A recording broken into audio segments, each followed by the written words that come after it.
Hi friends, welcome back to my channel tech with Prem in Kannada. Friends, Karnataka ಕಟ್ಟಡ ಮತ್ತು ಇತರೆ ನಿರ್ಮಾಣ ಕಾರ್ಮಿಕರ ಕಲ್ಯಾಣ ಮಂಡಳಿಯಲ್ಲಿ ನೋಂದಾಯಿಸಿಕೊಂಡು ಯಾರೆಲ್ಲ ಕಟ್ಟಡ ಕಾರ್ಮಿಕರು ಲೇಬರ್ ಕಾರ್ಡ್ ಅನ್ನು ಪಡ್ಕೊಂಡಿದ್ದೀರಿ ಅಂತಹ ನೋಂದಾಯಿತ ಕಟ್ಟಡ ಕಾರ್ಮಿಕರ ಇಬ್ಬರು ಮಕ್ಕಳಿಗೆ ಅವರ ವಿದ್ಯಾಭ್ಯಾಸಕ್ಕೆ ನೆರವಾಗುವ ನಿಟ್ಟಿನಲ್ಲಿ ಕಲಿಕೆ ಭಾಗ್ಯ ಯೋಜನೆಯ ಮುಖಾಂತರ ವಿದ್ಯಾರ್ಥಿ ವೇತನವನ್ನು ಅವರಿಗೆ ನೀಡಲಾಗ್ತಾ ಇದೆ.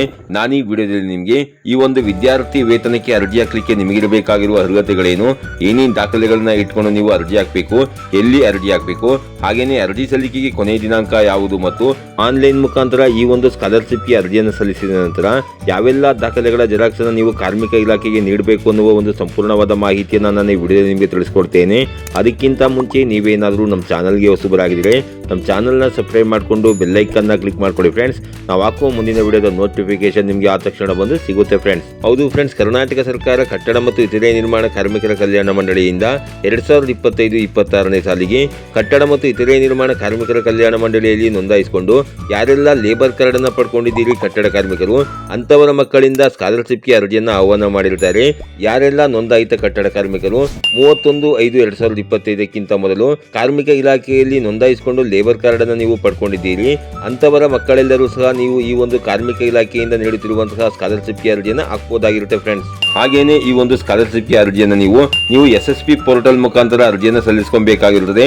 ಅಂತಂದ್ರೆ SSP ಪೋರ್ಟಲ್ ನಲ್ಲಿ ನೀವು ಕಾರ್ಮಿಕ ಇಲಾಖೆಗೆ ಸಪರೇಟ್ ಆಗಿ ನೀವು ಅರ್ಜಿಯನ್ನು ಸಲ್ಲಿಸಬೇಕಾಗಿಲ್ಲ. ಇಲ್ಲಿ ಕಾಣ್ತಾ ಇರುವಂತಹ ಇಷ್ಟು ಇಲಾಖೆಗಳಲ್ಲಿ ಯಾವುದಾದರೂ ಒಂದು ಇಲಾಖೆಗೆ ನೀವು SSP ಪೋರ್ಟಲ್ ಮುಖಾಂತರ ಸ್ಕಾಲರ್ಶಿಪ್ಗೆ ಅರ್ಜಿಯನ್ನು ಸಲ್ಲಿಸಿದ್ರೆ ಅದೇ ಆಟೋಮೆಟಿಕ್ ಆಗಿ ಕಟ್ಟಡ ಮತ್ತು ಇತರೆ ನಿರ್ಮಾಣ ಕಾರ್ಮಿಕರ ಕಲ್ಯಾಣ ಮಂಡಳಿಗೂ ಸಹ ಅನ್ವಯ ಆಗುತ್ತೆ ಫ್ರೆಂಡ್ಸ್.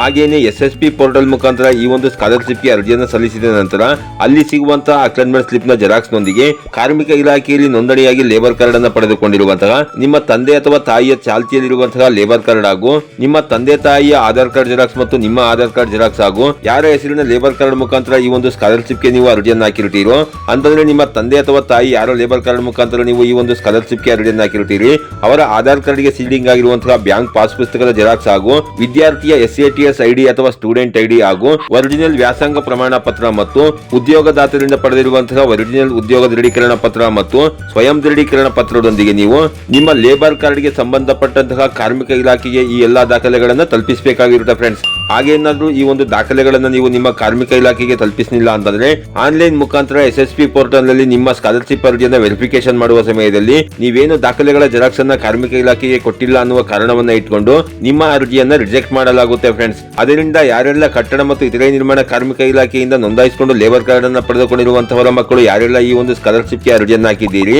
ಅಂತವರು ನೀವು ಆದಷ್ಟು ಬೇಗ ಈ ಎಲ್ಲಾ ದಾಖಲೆಗಳ ಜೆರಾಕ್ಸ್ ಅನ್ನ ನಿಮ್ಮ ಲೇಬರ್ ಕಾರ್ಡ್ಗೆ ಸಂಬಂಧಪಟ್ಟಂತಹ ಕಾರ್ಮಿಕ ಇಲಾಖೆಗೆ ತಲುಪಿಸಿಕೊಳ್ಳಿ ಫ್ರೆಂಡ್ಸ್. ಹಾಗೇನೆ ಕಾರ್ಮಿಕ ಇಲಾಖೆಯಿಂದ ಈ ಒಂದು ಸ್ಕಾಲರ್ಶಿಪ್ ಅರ್ಜಿ ಸಲ್ಲಿಕೆ ಮಾಡಲಿಕ್ಕೆ 1ರಿಂದ 10ನೇ ತರಗತಿಯ ವಿದ್ಯಾರ್ಥಿಗಳಿಗೆ ಅರ್ಜಿ ಸಲ್ಲಿಕೆ ಮಾಡಲಿಕ್ಕೆ ಕೊನೆ ದಿನಾಂಕವನ್ನು ನಿಗದಿ ಮಾಡಿರೋದಿಲ್ಲ.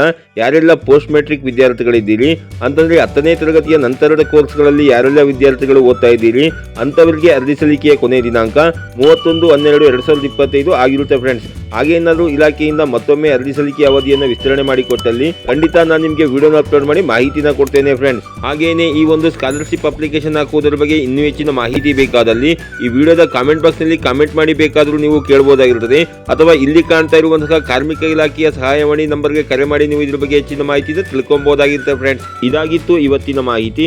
ಈ ಮಾಹಿತಿ ನಿಮಗೆ ಉಪಯುಕ್ತ ಅನಿಸಿದ್ರೆ ವಿಡಿಯೋಗೆ ಒಂದು ಲೈಕ್ ಮಾಡಿ, ಕಮೆಂಟ್ ಮಾಡಿ, ಶೇರ್ ಮಾಡಿ.